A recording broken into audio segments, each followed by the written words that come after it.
We could talk about dimensions. You want to talk about dimensions? Yeah. We just watched this whole video. My sister and I just watched this video about 4D, where, we talk a lot about 3D and 4D and, but yeah, let's talk dimensions for a second. I'm personally very Okay. interested and I found it very fascinating that, there for you, you are more effective, you find it more effective being 3 or 4 or 5 or 6 feet away from the body and that I don't know if the word realm is the correct word or not, but I would Well, love for you to talk about dimensions. so the distance off the body, there are sort of different. They're not really.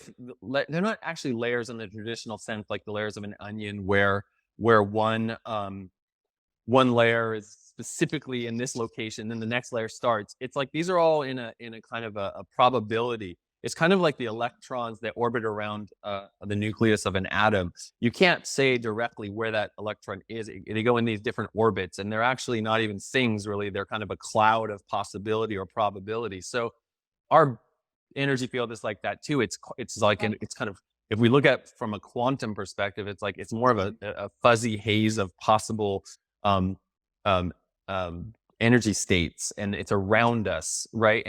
Our body is in a way the densest part of these fields of energy, Right. and Right.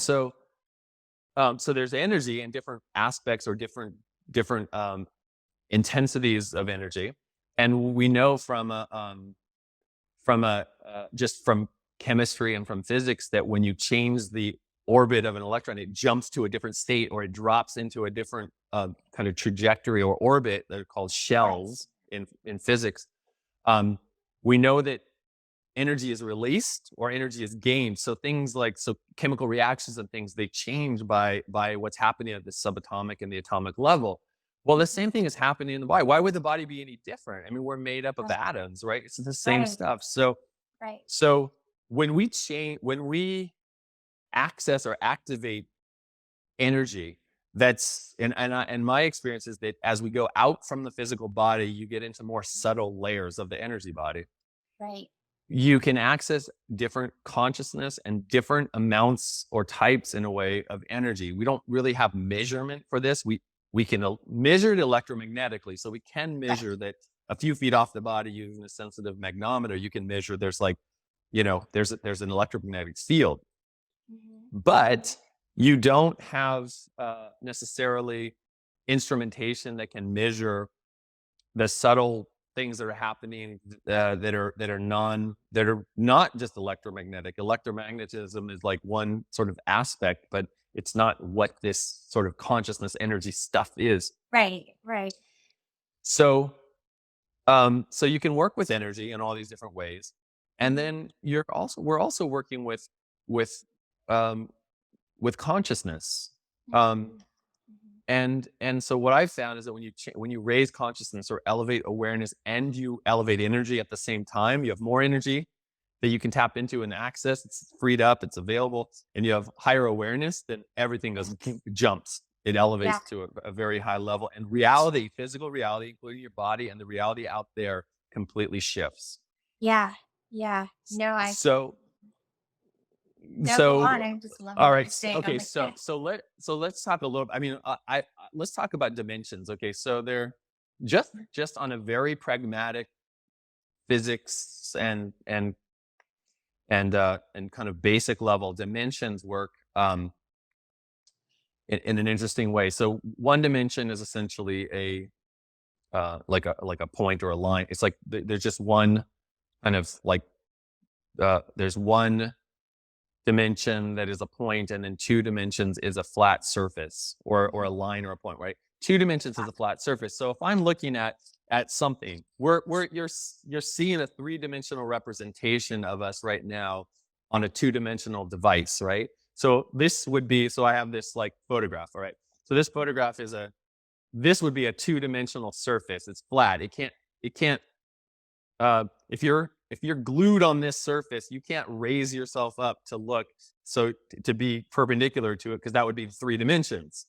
Mhm. Does that make sense? So if Yeah. I'm a two-dimensional being and I'm walking around on this flat surface, I am relegated to only being able to experience what's on this dimension. There can be other things happening all around, above and below me, but I can't experience them because I'm actually glued onto this surface. Right. So the third dimension offers another possibility. It lets us go on the X and Y axis. It lets us go up and down, and we can now actually have volume. So like this glass now has volume, and that volume allows something to, like, be held inside of it. It has more than just a flat surface, and everything that we're, the physical body and everything we're experiencing on this, like walking around on the planet, we're in the third dimension. Right. So if I'm living, so this is where I think it gets interesting, at least to me, because I'm kind of a geek out on this stuff. But We totally just geeked out tonight on this stuff. So. okay, so if you're living on this two-dimensional surface, and an object, a three-dimensional object, were to come down and pass through your dimension, you would not be able to see the entire dimensionality of it. You'd only be able to see the part when it passes through the dimension you're on. You'd only be able to see a line, actually. You would just see the side of my finger. You wouldn't be able to see my whole finger because I can't see anything beyond that surface. Right. The same thing in the third dimension. There are other dimensions. We know in like physics, we know that there are between 11 and 13 dimensions at least. Mathematics like shows this. So where are those dimensions, and why can't we see them?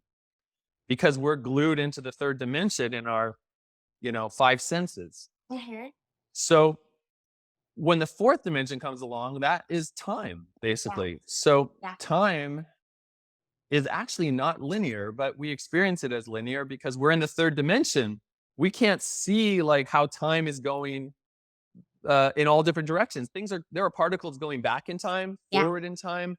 And if you were to be able to withdraw yourself from the 3D plane and go out further, you would see that you could actually move through time, just like if anyone saw the movie Interstellar. Matthew McConaughey went inside this, what's called a tesseract, at the end of that movie, and he was moving about at different points in time. So time is not a linear, truly is not a linear thing, just going in one direction from past to future. But then we go to the fifth dimension, and that in physics, so the fifth dimension is considered what's called superposition in physics, and that is a kind of simultaneous existing of different probabilities and possibilities of versions of ourselves and our future and our past that all exist in this one moment, and we can move through. We can move through these. We can shift in a way, just flipping into different dimensions.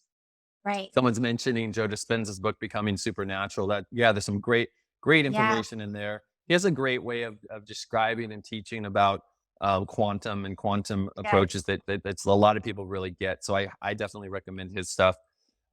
There's another book by actually a colleague of his, Dawson Church, called Mind to Matter, which is a great one. Of course, Bruce Lipton, Biology of Belief is a great one.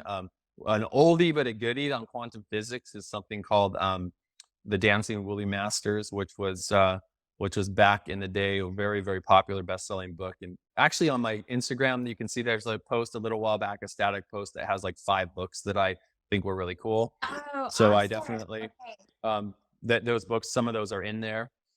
But we are multidimensional beings. We're experiencing a third dimensional reality, but we're actually operating in higher dimensions. It's not a conjecture; it's actually a fact. Why would these same principles not apply to us? Well, that's what sort of the medical kind of Western scientific community had thought for a long time, that these kind of quantum effects that, although proven to be happening at the subatomic level, do not display at the macroscopic level, so that they don't carry over somehow to the three-dimensional world that we live in. But just last year, in the end of 2019, some physicists put a macroscopic molecule into a state of superposition. So they were able to, for the first time, display quantum effects in the physical world. And that means now it gets interesting, because things like our observer and our consciousness and the way our energy is and our resonance and our vibratory pattern stuff. Now we're actually starting to show, hey, this is real. This stuff is actually Yeah. real. We can change Yeah. our energy and change our consciousness, and physical reality will actually be experienced in a totally different way and may actually be changed by our observation of it. And I Yeah. think this is a super exciting time. There's quantum computing that's coming on. When I was in Davos, Switzerland, first the World Economic Summit earlier this year, I saw a quantum computer model. IBM has developed. They have, that means they have computing now that's working. They're using quantum computers. This is here. It's not just Mhm.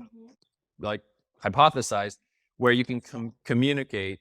I mean, you can compute by using this principle of superposition, that you can compute things in multiple states simultaneously, which gives you massive, like, exponential computing power. So it's a wild and exciting time for this kind of Yeah. stuff. And obviously I'm passionate about it.